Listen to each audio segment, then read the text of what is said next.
Questão 14. Uma companhia aérea modelou sua despesa Y com o translado de uma aeronave em função da quantidade X de passageiros pagantes, que nela embarcaram pela relação Y igual a x ao quadrado menos 100x mais 5.000, em que x menor ou igual a 100.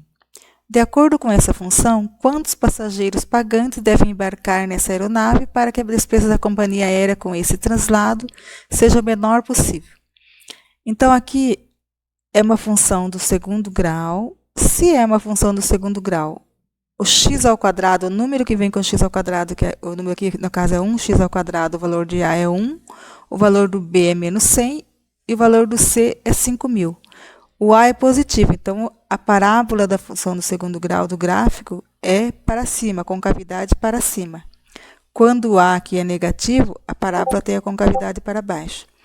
Então, as despesas é calculado, a menor despesa que ele tem é a quantidade X de passageiros aqui e vai ter a despesas aqui do lado Y. Então, a pergunta é, quantas pessoas pagantes tem que ter para ter a menor despesa? Então, ele vai descendo a despesa, aqui vai ser a menor, depois vai aumentando os passageiros e vai aumentando o valor da despesa. Então, aqui no caso, aqui, qual é a quantidade mínima de passageiro para ele ter o valor mínimo de despesas também? Aqui, por exemplo, é o vértice da parábola. Nesse vértice tem um valor para x e tem um valor para y. Então, o valor do x vértice é calculado de acordo com essa fórmula aqui. Então, x vértice é igual a menos b dividido por 2a. O b, no caso aqui, é menos 100. Menos e menos vai ficar mais 100. O A vale 1. 2 vezes 1, 2. 100 dividido por 2 é o valor do x aqui para ter a despesa mínima.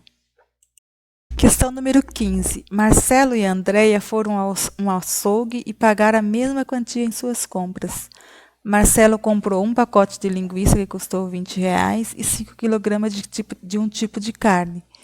Andréia comprou uma quantidade de massa para quibe que custou 45 e 4 kg da mesma carne comprada por Marcelo. Quantos reais custou o quilograma da carne que Marcelo e Andréia compraram nesse açougue? Então, Marcelo gastou R$20 mais 5 kg de carne. Eu vou colocar aqui com 5x. 1, 2, 3, 4, 5. E Andréia gastou R$45 mais 4 kg de carne. Só que eles tiveram a mesma despesa, gastaram a mesma quantidade. Então, vamos colocar o que está desse lado da balança igual ao que está desse lado da balança. Então, 20 mais 5x é igual a 45 mais 4x.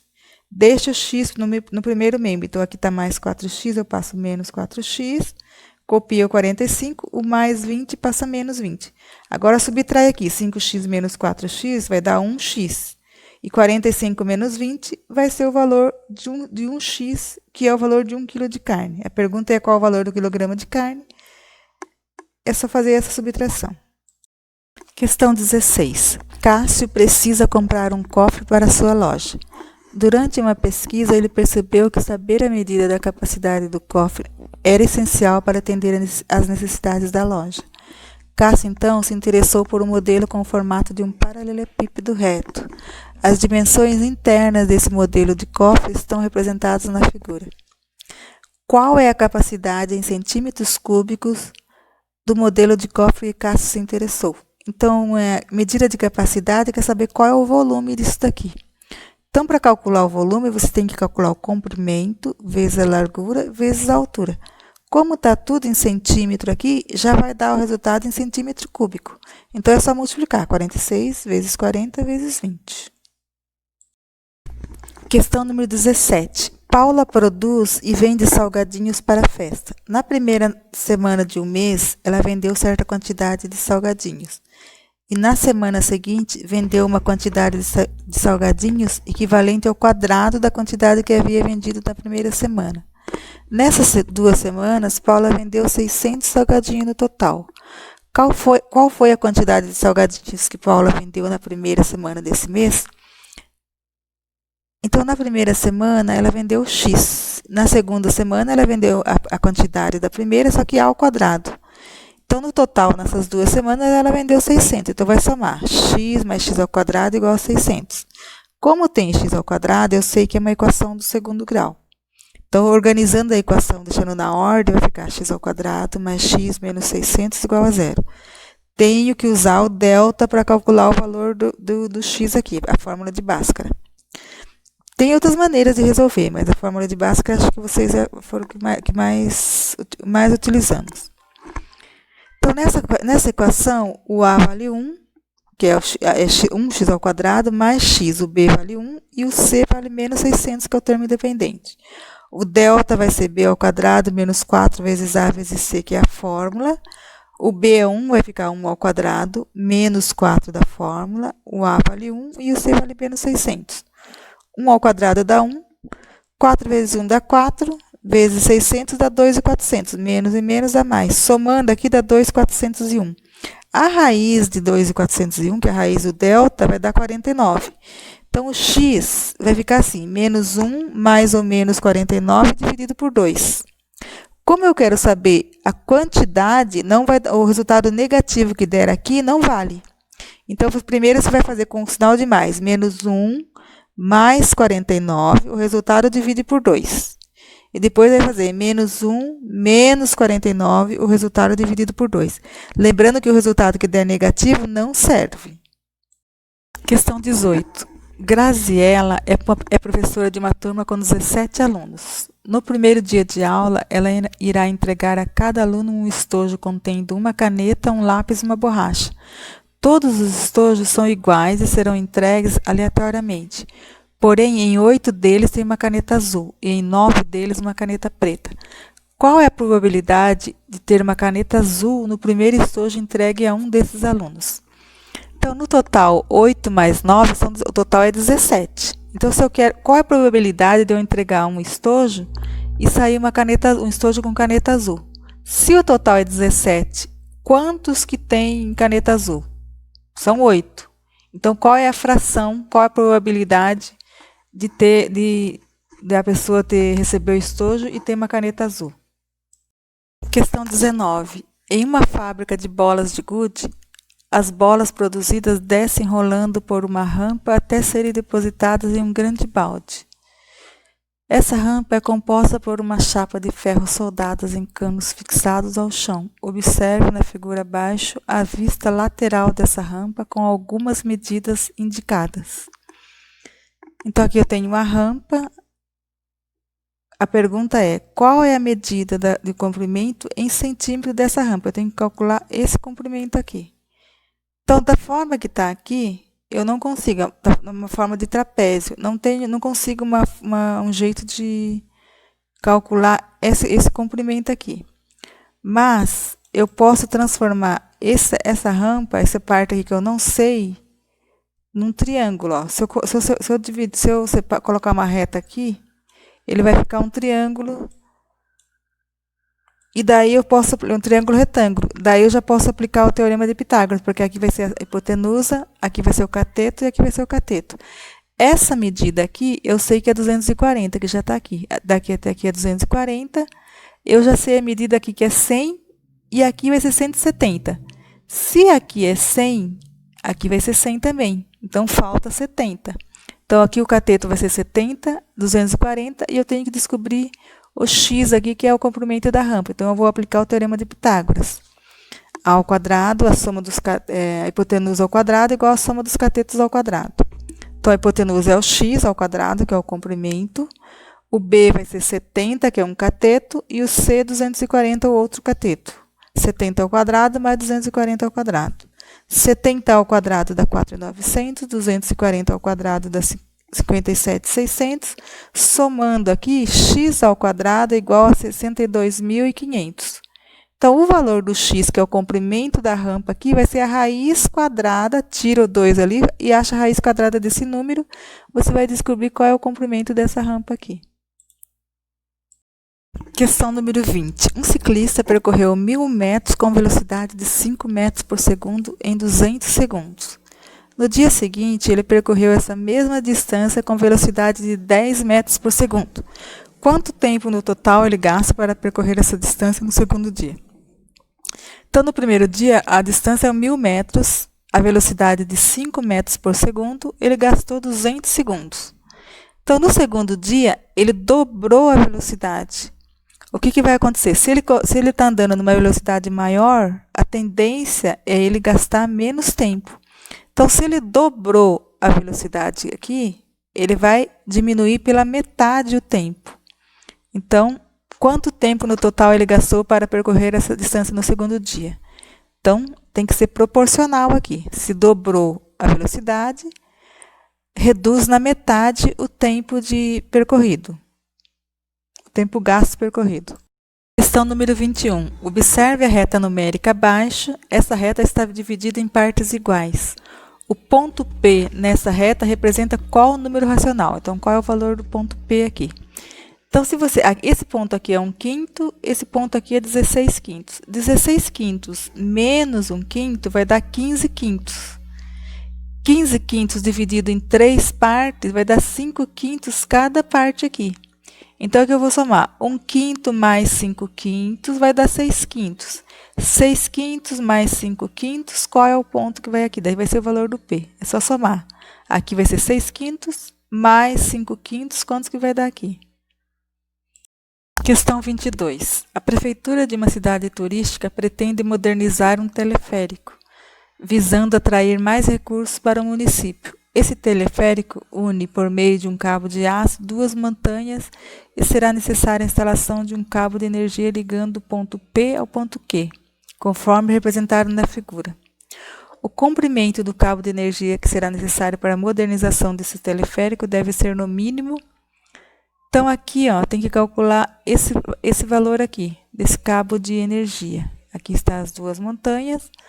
Essa altura aqui é 1.400 metros, a altura da montanha menor é 600 metros, e de uma base a outra da montanha, 1.500 metros.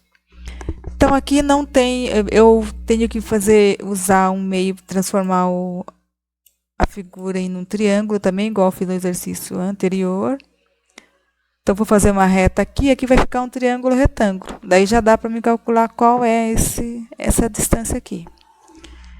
Então, daqui, a montanha maior é 1.400 metros, a montanha menor é 600. Então, eu sei que esse pedaço daqui é 800 metros. Essa distância daqui até aqui já está aqui, que é 1.500. Então, ficou um triângulo de cateto 1.500 por 800, e eu tenho que calcular esse valor aqui. Então, vou calcular a distância o comprimento do cabo. Aplicando o teorema de Pitágoras, vai ficar x², que é a distância do cabo, 1.500, que é esse cateto, por 800. Então, 1.500² mais 800². 1.500 vezes 1.500 dá 2.250.000. 800 vezes 800 dá 640.000. Somando aqui, vai dar 2.890.000. O valor do comprimento aqui vai ser a raiz quadrada desse número aqui. Daí é o resultado final. Questão 23. Um produtor rural começou uma lavoura de café e na primeira semana após o plantio, sua plantação foi atingida por uma praga de maneira que 10 mudas adoeceram. Na segunda semana foram detectadas outras 20 mudas doentes. Na terceira semana, outras 40. E assim sucessivamente, em progressão geométrica. Até que na 10ª semana, sua plantação foi totalmente tomada pela praga. De acordo com essas informações, quantas mudas de café foram detectadas com a doença na 10ª semana após o plantio? Então, aqui na primeira semana foram 10 mudas doentes. Na segunda semana, 20. Terceira semana, 40. Então, ele está aumentando em PG, em progressão geométrica. Em progressão geométrica, quer dizer que está multiplicando pela mesma quantidade. Então, 10 vezes quanto que dá 20? 10 vezes 2. Então, multiplicando 2 aqui. 10 vezes 2, 20. 20 vezes 2, 40. 40 vezes 2, 80. 80 vezes 2, 160. Então, você vai descobrir lá no 10º dia. Aqui no primeiro dia, segundo dia, terceiro dia, quarto dia, quinto dia, sexto dia, 7º dia, 8º dia, 9º dia. No 10º dia, qual foi a quantidade de mudas que foram infectadas? Questão 25. Observe o desenho abaixo que apresenta um triângulo retângulo STU e outro triângulo HTU obtido a partir desse primeiro. Então, aqui tinha o triângulo retângulo, dividiu aqui em duas partes, ó, a projeção dividiu em duas partes, em dois triângulos retângulos. E nessa divisão tem várias relações que se estabelecem. São 5 relações, na verdade. Então, a partir da semelhança entre esses triângulos, uma das relações que pode ser obtida está representada em. Então, a primeira relação, aqui eu peguei um triângulo retângulo, aqui eu coloquei os catetos A, B e C. Então, essa projeção aqui, que dividiu em dois triângulos, aqui eu tenho uma projeção desse cateto, que faz a projeção N, e esse cateto aqui faz uma projeção M. Agora, as relações que se estabelecem nas relações métricas no triângulo retângulo, quer dizer que A vezes H, essa medida aqui, vezes a altura do triângulo, é a mesma coisa que o B, que é o cateto, vezes o outro cateto. Esse cateto ao quadrado é igual à medida A da hipotenusa, vezes o N, que é essa projeção de um cateto. Essa medida C ao quadrado é igual a A, que é a hipotenusa, vezes a projeção do outro cateto, que é a projeção M. A altura ao quadrado, que é essa relação aqui, é a mesma coisa que M vezes N. Então, se eu pegar qualquer triângulo retângulo, se eu pegar a altura e levar ao quadrado, vai ser a projeção dos catetos multiplicando o M vezes o N. E tem o teorema de Pitágoras, que é A ao quadrado igual a B ao quadrado mais C ao quadrado. Então, tem essas 5 relações, que são chamadas relações métricas no triângulo retângulo. Agora, utilizando esses lados dessa figura aqui, quais as relações que eu posso estabelecer? Então, a primeira relação é A vezes H igual a B vezes C. Então, o A nesse triângulo aqui, que é a hipotenusa, vai ser essa medida aqui, o S. Então, o A eu vou trocar o S vezes o H, vai ser a medida HT, que é essa aqui, que é igual o B, que é o T, vezes o C, que é TS. Já estabeleceu uma relação. Agora, a segunda aqui, que é B ao quadrado igual a A vezes M. O B é essa medida aqui. Aqui. Nesse triângulo aqui vai ser o T. Então, B ao quadrado igual a A vezes N. Então, vai ser o T ao quadrado é igual ao S, que é o A aqui, vezes HU, UH. HU aqui. E essa terceira relação, substituindo aqui, vai ficar essa aqui. A quarta relação vai ficar essa aqui. E o teorema de Pitágoras vai ficar essa aqui. Então, dessas relações aqui, que são as mesmas relações métricas aqui, você vai ver qual que tem nas alternativas. Questão 26. Jair é professor particular de física e atende seus alunos em domicílio. Ele cobra R$ 5,00 fixos dos seus alunos para as despesas em seu deslocamento e R$ 150,00 por hora de aula. Em um dia, Vivian teve aula com Jair e pagou um total de R$ 605,00 por essa aula. A equação que permite calcular a quantidade de horas que Vivian teve com Jair nesse dia é... Então, ela paga um valor fixo de R$ 5,00, 150 por hora. Então, a hora, se for 1 hora, é 150 vezes 1 mais 5. Se for 2 horas, 150 vezes 2 mais 5. Se for 3 horas, 150 vezes 3 mais 5. Então, num determinado dia, ela pagou R$ 605,00. Então, o valor fixo de R$ 5,00 sempre vai ter que pagar. Então, não importa se der 1 hora, 2 horas, esse valor fixo de 5, ele já é um valor fixo no cálculo. Então, qual é dessas equações que representa a fórmula da equação que representa esse enunciado aqui?